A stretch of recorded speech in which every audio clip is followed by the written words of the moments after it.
All right, let's get into it. Let's talk about what happened, because I am not pleased.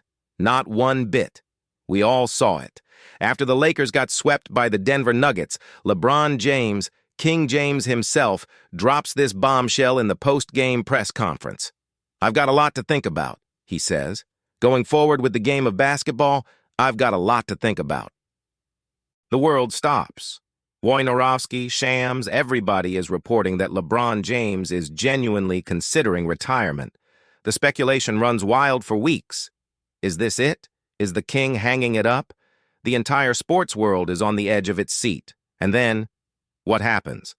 The ESPs. The big night. LeBron walks on stage to accept an award, and what does he do? He gives this big, dramatic speech. He talks about his love for the game, the fire that still burns, and then the punchline, "The day I can't give everything on the floor is the day I'll be done. Lucky for you guys, that day is not today." And the crowd goes wild. It's a great TV moment, I get it. But let's be real about what this was. This was a calculated move. This was a drama, a show, put on by one of the masters of media manipulation. Now you might be sitting there saying, "Stephen A., what's the big deal? It's his career, his decision. He's allowed to be dramatic." And to that I say, you're missing the point entirely. This isn't just about LeBron having a moment. This is about the ripple effect. This is about the fans. You know who got caught in the crossfire of this little retirement tease? The everyday fan who loves the game and wants to see the king play one last time. Let's look at the numbers because the numbers don't lie. After LeBron made that statement in May, ticket prices for the Lakers' opening night game went through the roof.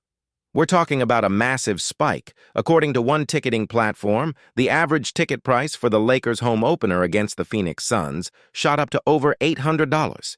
The get-in price, the absolute cheapest ticket you could find, was sitting around $580.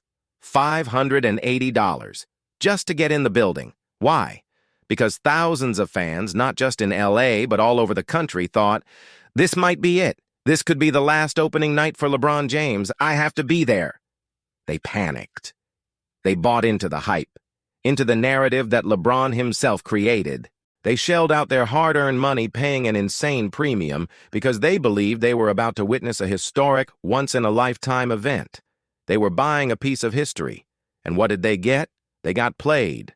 That's what they got. LeBron comes out at the ESPYs, says, "Just kidding," and what happens to those ticket prices? They plummet. The average price drops by hundreds of dollars. That $580 get-in price, it falls back down to a much more reasonable level. So what about the fan who spent nearly $600 on a ticket that's now worth half that? What about the family that saved up for a special trip, thinking they were seeing LeBron's last ride begin? They're left holding the bag. They're out hundreds of dollars, all because of a manufactured storyline. And that is where I have a problem. That is where the line is crossed. When your personal drama, your need for the spotlight, directly impacts the wallets of the very people who pay your salary, the fans who buy the tickets, the jerseys, the cable packages, that's a problem. I have all the respect in the world for LeBron James, the basketball player. He is, without question, one of the two greatest players to ever touch a basketball. His accomplishments are undeniable. His longevity is something we've never seen before and may never see again. But this right here, this was not a good look. This was selfish. He used the media, he used the platform, and he inadvertently, or maybe even advertently, created a false market that cost his own fans a fortune. You cannot have it both ways. You can't be the beloved icon, the man of the people, and then pull a stunt that exploits their loyalty and their passion. Think about it. This wasn't some rumor that got out of hand. This came from the man himself. His own words, "I've got a lot to think about," started this fire. He fanned the flames by staying silent for weeks, letting the speculation build and build. He knew exactly what he was doing. The timing of the ESPY's reveal was perfect for television, but it was terrible for the fans who had already invested based on his ambiguity. And for what? A little extra drama? A moment in the spotlight? Let's be honest. LeBron James does not need to manufacture drama to get attention. He is LeBron James. Everything he does is news. Every game he plays is an event. He didn't need to do this. He had just come off an incredible playoff run at 38 years old, leading his team to the Western Conference Finals. That's the story. His greatness on the court is the story. He doesn't need these theatrics. This is a failure of awareness, a failure to recognize the power of his words and the real-world consequences they have. It's one thing to play games with the media. It's another thing entirely to play games with the finances of your fans. That $580 isn't just a number. For a lot of people, that's groceries for the month. That's a car payment. That's money that people work hard for, and it was spent based on a false premise that he created. I'm disappointed. I really am. Because we hold our greatest athletes to a higher standard, not just on the court, but off it.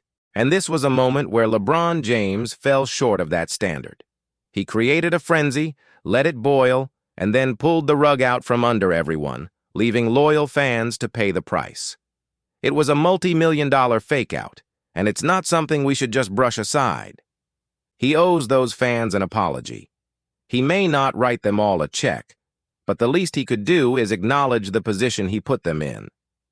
This wasn't about basketball. This was about branding. This was about controlling a narrative. And in the process, the little guy got hurt. And for that, there's no excuse. It was a bad move, plain and simple. And someone has to be willing to say it. The king may still reign on the court, but in this instance, he let his kingdom down. It's a stain on an otherwise impeccable career, and it's a lesson for all athletes. Your words have power, and they have consequences. Don't ever forget the fans who put you where you are.